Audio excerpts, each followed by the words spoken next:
Alas 5 na, 1 Western Visayas na. Alas 5 na, 1 Western Visayas na.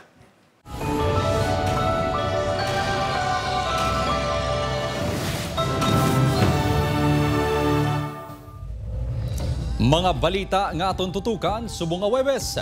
Resulta sang test sa nahaklo sa mga estudyante sa Sibalom Antique.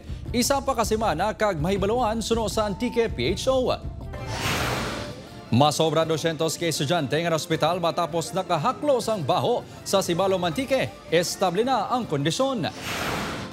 Hingyo nga dugang opisina sang Vice Mayor sa 3rd floor sang new legislative building. Wala gin paboran sang Iloilo City LGU. Bilog nga 6th floor ginhatag sa Vice Mayor's office. Bangkay sang isa ka lalaki na sapuan nga ginlubong sa katubuhan sa Banwa sa Murcia.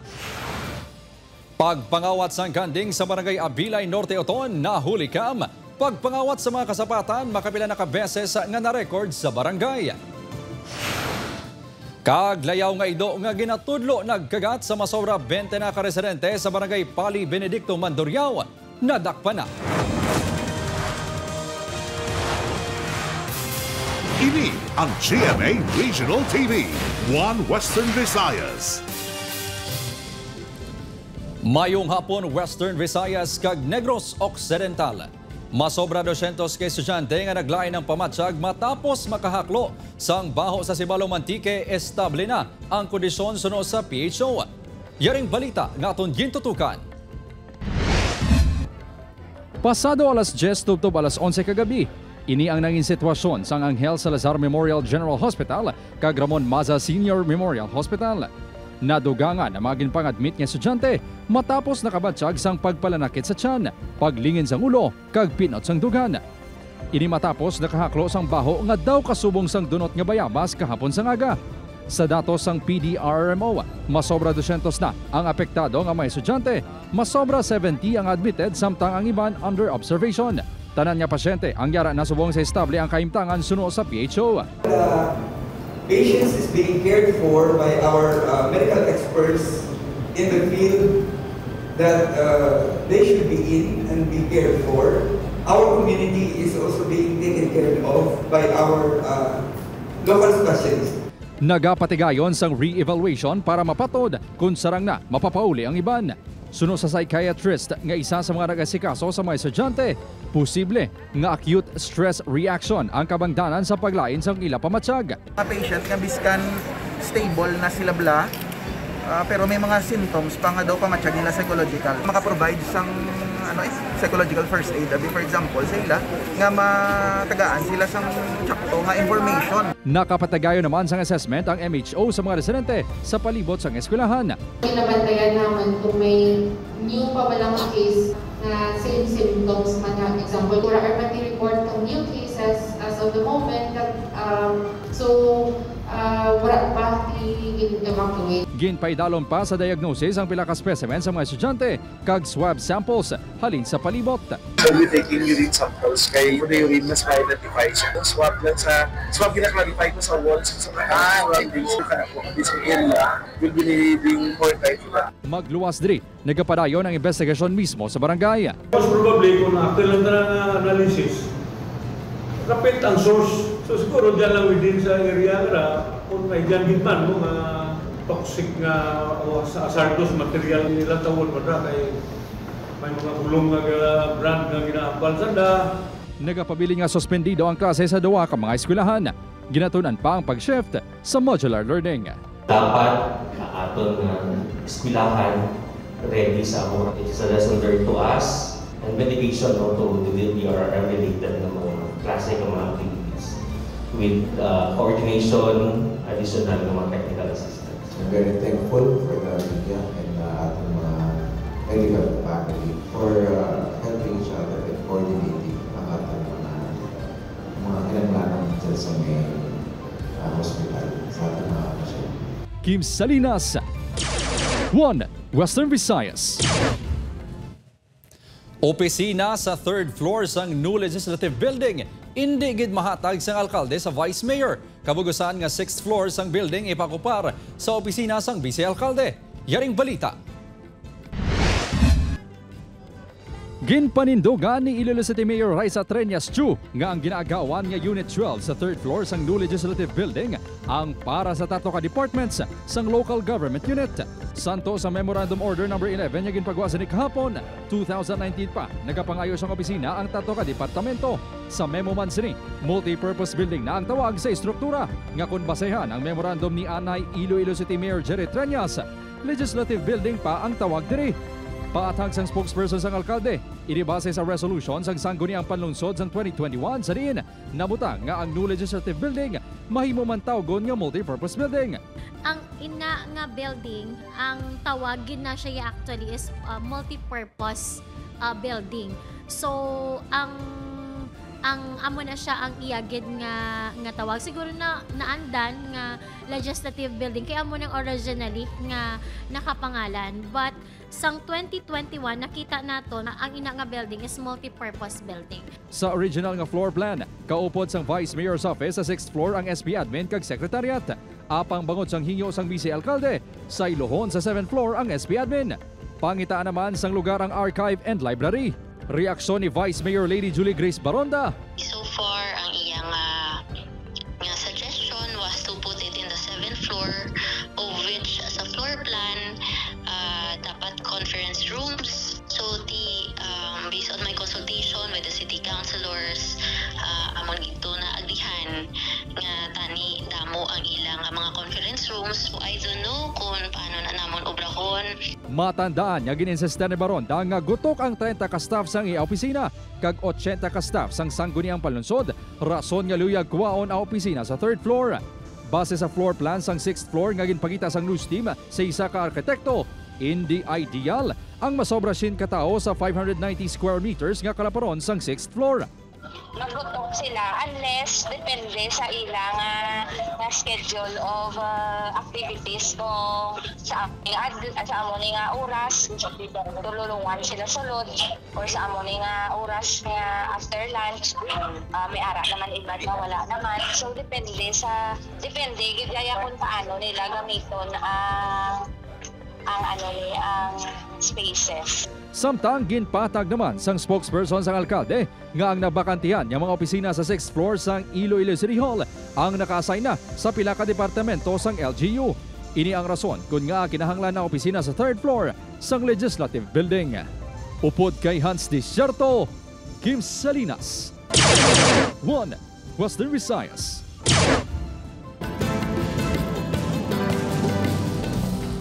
Para sa dugang nga mga balita sa Negros kag Panay, mangin kaupod ta si Adrian Prietos. Adrian.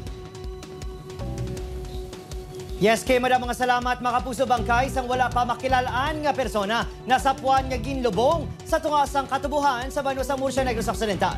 Sa Irene Pedreso nakatutok.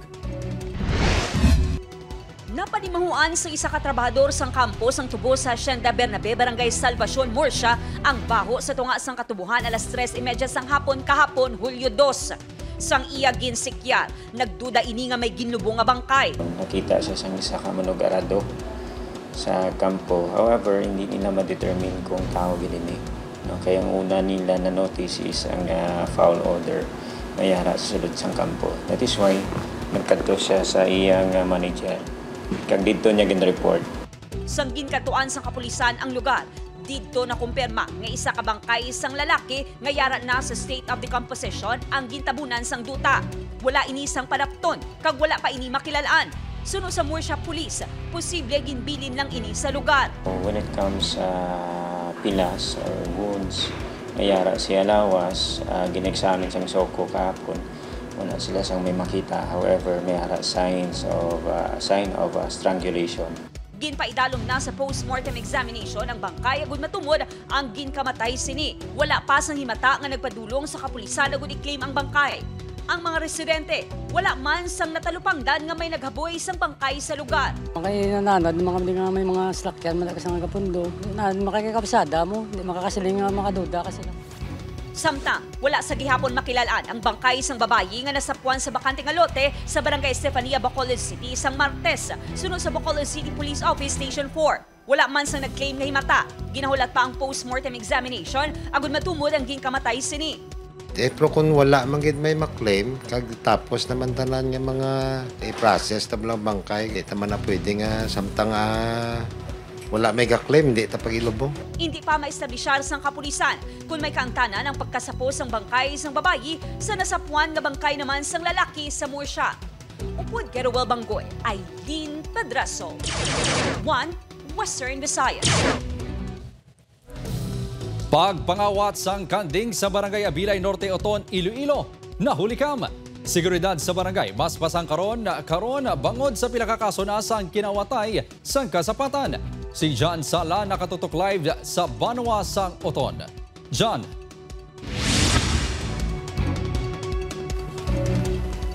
Kim, hindi lang ini ang labing unang ation nga may kinawatay nga naglunta diri sa Barangay Abilay Norte Oton, gani panawagan sa mga residente, gilayon na nga masulbar ini.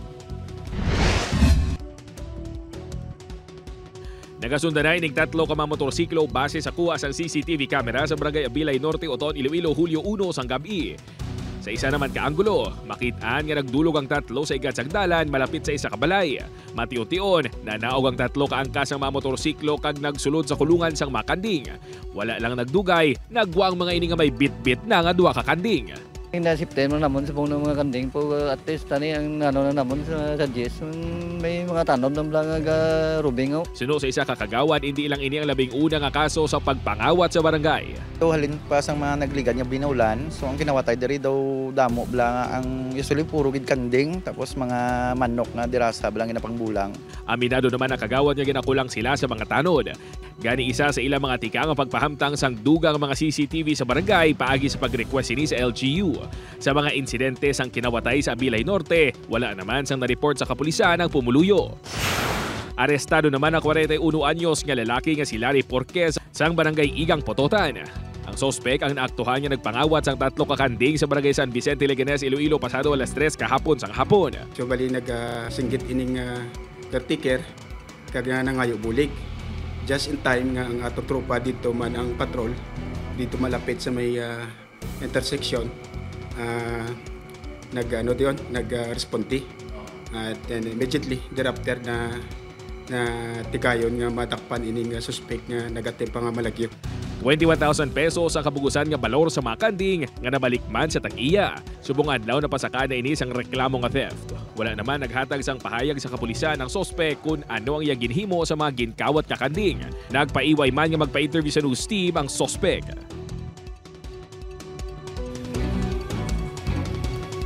Kim, nagpasalig naman si Kagawad Pacheco nga sa liwat nila nga pagsinapol sa Barangay Abilay Norte Oton o ng mga opisyales sa barangay. Pag-istoryahan nila ang mga tikang nga himuon agud din na maliwat pa ang kinawatay diri sa barangay. Kim? Madamong nga salamat, John Sala. Layaw nga ido nga ginatudlo nagkagat sa masobra 20 ka individual sa barangay Pali Benedicto Mandurriao. Nadakpa na. Mga nakagat siri mas kampante na maglakat-lakat sa barangay. Si John Sala nakatutok. Preska sa gihapon kay Tonyong natabo sa Tungbayo.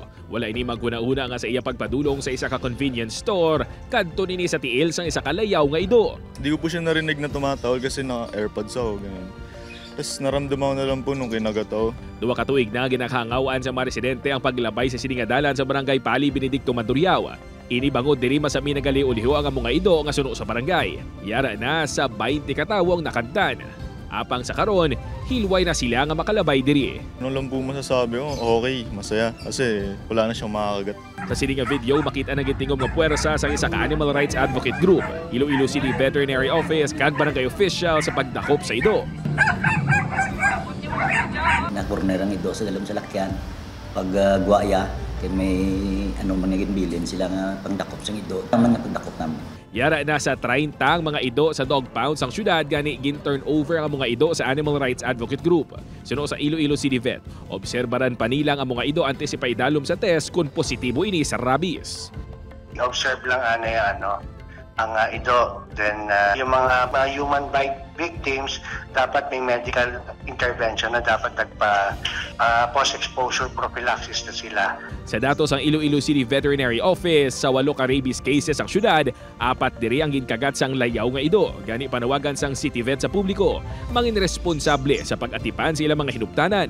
Higtan nila ang ilang mga ido kay kakatabo uyuan nila sa aga o sa gabi para mangita pagkaon, which is hindi dapat responsibilidad ng pet owner na. Magapakig-angot naman ang City Vet sa barangay para sa pag-follow up sa status ng vaccination sa masobra 20 na ka mga nakagat sang ido. Upod kay Romel Porquilla, John Sala. 1 Western Visayas. Ini ang GMA Regional TV, 1 Western Visayas. Hand washing area kag CR na plastar na sa Mohon Terminal. Apang iban nga bayolasyon wala sa gihapon makayo, apisar naglapaw na sa compliance period. Yaring balita naton gintutukan. Mausar na ang 2 ka comfort rooms nga naabtan sang news team nga ginakayo sang nagligad nga semana sa Mohon Terminal. May hand washing facilities naman ng CR. Ang 2 ka pasilidad ang pila lang sa 31 ka bayolasyon nga nakita sang Transport Terminal Inspection Board. Sa pag-obserbar sang news team, nagapabilin nga wala sang terminal signage, kulang sa directional signs, kag wala sa makitaan nga schedule of trips ang terminal. Iniapisar, immediate, 15 days kag 1 month lang ang ginhatag nga compliance period sa gin-issue ang notice to comply sang Pebrero. Tuman kalaba nga pila ang maeksperiensyahan diri sa Mohon Terminal sa tion sang rush hours gani hingyo sa mga pasahero dugangan pagid ang ini nga mga pulungkuan kag padasigon nga madugangan na ini agod makapulapuhuay man sila samtang sila ang nagahulat nga makasakay. Mas mayugid sa sir kay para hindi budlay sa especially kung may mga tigulang bala nga magbantay sang salakyan, dapat damo gid chair para nga may pungkuan gid sila. Dapat man padasigon ang pagsemento sang dalan sa terminal suno sa mga pasahero. May tendency nga mabudlayan gid sila o mabasa kag especially daan ang ibang daan nga mga student is naka-uniform pa kag ang ilang uniform is white, diba? Nagpanindugan ang manager sang terminal nga si Councilor Lyndon Acap nga hindi magulpi ang pagkayo sa mga pasilidad. Sang ginpatpat sang news team kay Acap ang mga bayolasyon, may pila diri nga ginpaboran sini. Hindi ba ko makahambal nga sa laki basi na mislock lang nila. Pero that is another siguro let's say medyo re-evaluation. Pero right there and then kung i-judge na nila nga mo sinati ongoing gani, hindi ako mag-agree kung mabal mga wala ako sa security guard ra. Liwat nga ginpakigangutan sang news team si Committee on Transportation Chair, Councilor Cedfrey Cabaluna, apang wala ini sang direkta nga sabat kung maghatagid man sang iya pahayag. Upod kay Hans Desierto, Kim Salinas. 1 Western Visayas.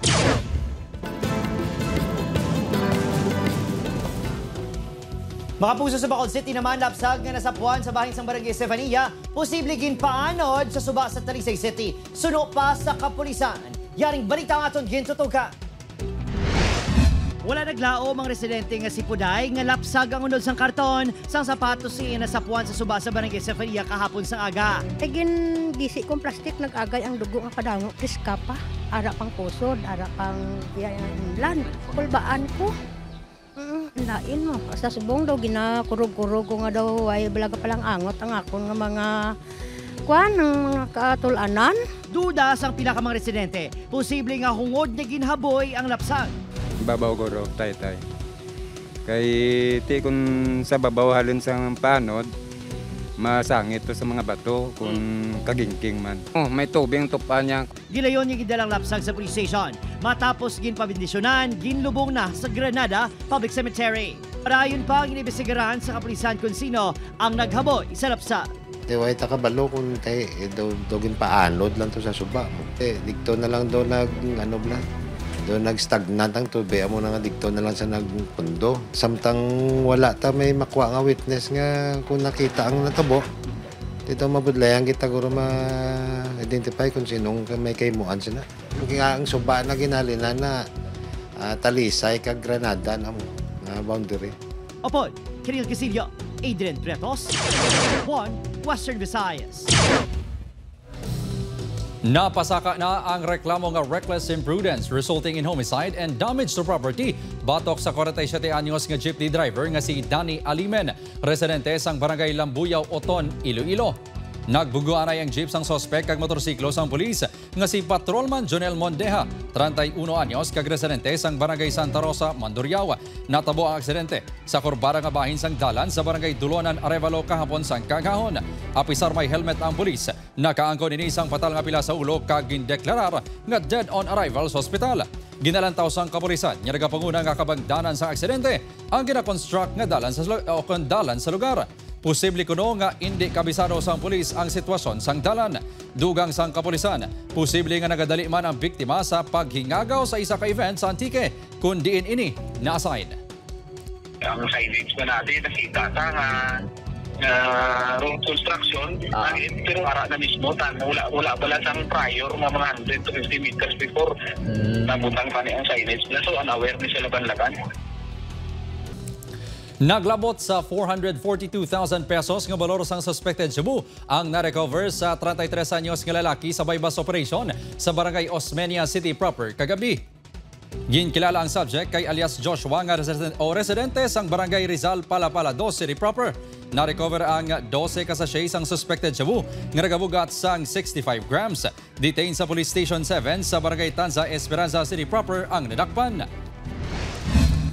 Sa Banuasang Igbaras naman, na-recover sa 35 anyos nga lalaki ang 340,000 pesos nga balor sang suspected shabu sa buy-bust operation kagabi. Ginkilala ang lalaki kay Rodel Tablada nga isa ka high-value individual kag residente sang Barangay 2, Poblacion, Igbaras. Na-recover sa iya ang 15 ka sachet sang suspected shabu nga nagabugat sang 50 grams. Preso sa Igbaras Police Station ang nadakpan.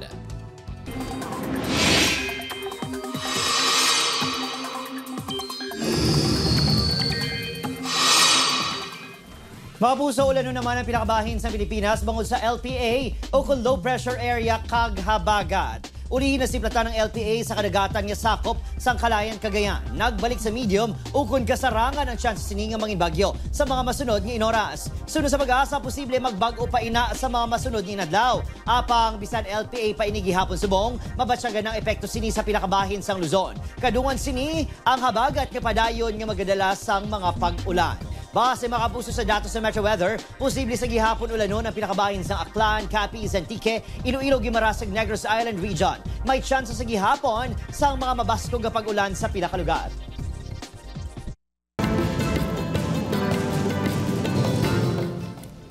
Kapuso, ready ka na bala para malabot ang imo career goals? Maghulag na kag mangin kabahin sang leading broadcast network sa Pilipinas. Yari nga ang mga bakante nga posisyon sa GMA Network. Sa mga interesadong aplikante, pwede ka mo magbisita sa www.careers.gmanetwork.com.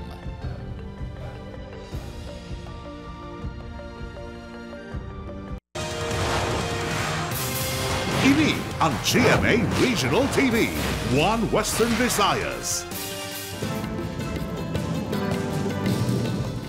Dengue cases sa Iloilo padayon ang pagsaka. Clustering of barangays nagtimbok sa katapusan nga semana sang Hunyo.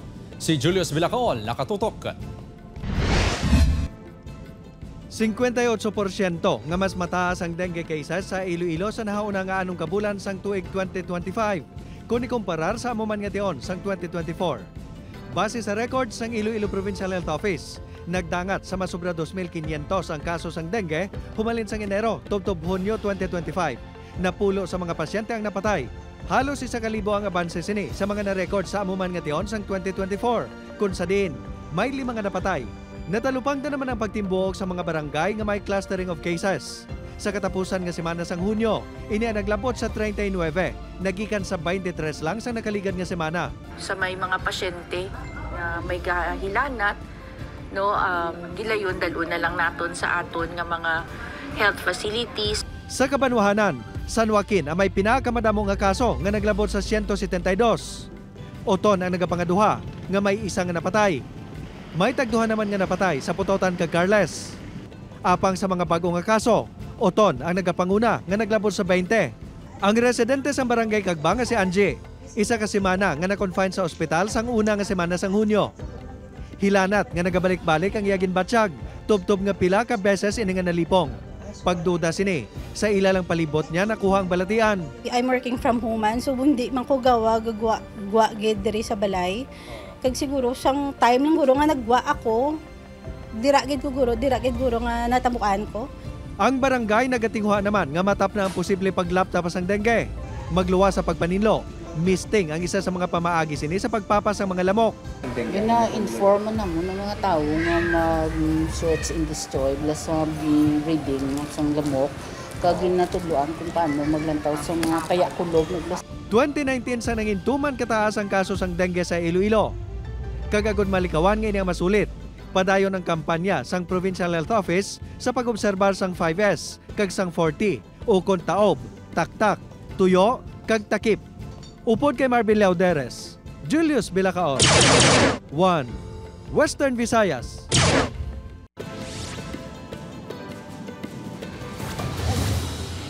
Partially damage sa mga balay nga ginapanagihan sa pamilya Bartolome kag pamilya Barrera sa sunog nga nagluntad sa Sitio Paon, Barangay Dumulog, Rojas City, Capiz kagabi. Nagtuhaw ang kalayo pasado alas 6 ang gabi.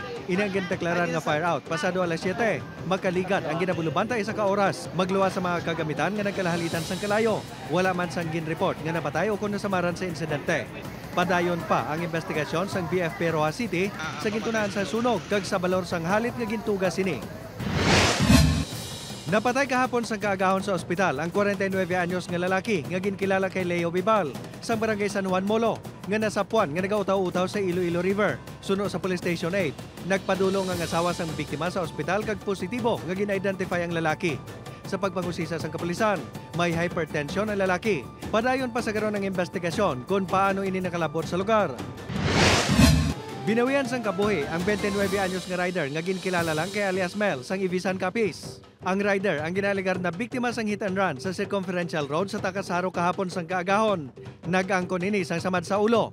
Padayon pa ang investigasyon sang kapulisan kung ano ang nakabunggo sa biktima. Apang may mga impormasyon nga isa ini ka-truck o kung isa ka wing van. Nagapangita pa sa mga CCTV video ang kapulisan nga makabulig para masolbar ang insidente.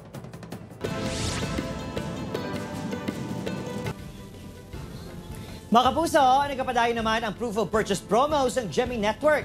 Ang Kapuso Big Time Panalo Season 3. Mga manugbakal kag sari-sari store owners ang pwede magpadala sa entries kag may chance nga magdaog sang temprano nga pamaskwa. Masobra 11 milyones pesos ang ipanghatag. Lakip na ang 7 katag 1 million pesos para sa maswerte nga bumalakal kag sari-sari store owner sa Grand Draw. Ang official sending of entries ang tubtob pa sa July 11, 2025. Pwede maghulog sa entries sa masobra 1,000 ka-participating Mercury Drug, Pure Gold branches, GMA Regional TV, pati man radio stations nationwide. Maghalong sa fake news, fake Facebook accounts o kung scam text. Magtutok lang sa GMA o kung i-follow ang GMA Promos Facebook at TikTok pages o kung magbisita sa microsites ng GMA Promos para sa complete mechanics and announcements. Mga kapuso, bantayan sa Encantadia Chronicles Sangre. Wala na kaluwas sa pang-dog show sang netizens ang heartbreaking scene sa pagtaliwan ni Lira. Bangod may ara inikwela nga remake sa kalibutan sa mga tao. Hirit sang iban nga netizens, madamos ang side hustle si Kera Mitena. Pati ni Ice Candy, ginabaligya pa ang available flavors. Alena, Armea kag Danaya. Mark safe naman si Perena. Ang mananakop nga Ice Queen, base supplier naman sa mga brilyante. Patok nga item ini sa mga spoof na live selling. Bantayan ang iban pa nga mga eksena sa Encantadia Chronicles Sangre kada 8 p.m. pagkatapos ng 24 oras.